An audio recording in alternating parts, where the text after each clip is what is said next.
বাদশাহী chicken করতে লাগবে এলাচ, ডালচিনি, জায়ফল, জয়িত্রী, ধনে, জিরে, মৌরি শুকনো খোলায় ভেজে গুঁড়িয়ে নিতে হবে। কড়াইয়ে সাদা তেল গরম করে আলু নুন দিয়ে ভালো করে ভেজে তুলে নিতে হবে।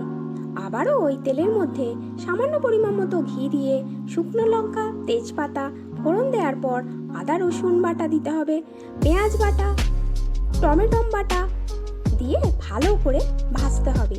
তেল ছেড়ে এলে দিতে হবে হলুদ গুঁড়ো, লঙ্কা গুঁড়ো, পরিমাণ মতো নুন দিয়ে আবারও কষতে হবে। সামান্য জল দিয়ে ঢাকনা দিতে হবে। ফুটে এলে চিকেনটা দিয়ে আবারও নাড়াচাড়া করতে হবে। ভাজা মশলাটা দেওয়ার পর ভাজা আলুটা দিয়ে আবারও নাড়তে হবে। কিছুক্ষণ নাড়ার পর পরিমাণ মতো সেদ্ধ হওয়ার জন্য জল দিতে হবে। জল দিয়ে সেদ্ধ হয়ে গেলে নামিয়ে নিয়ে পরিবেশন করুন।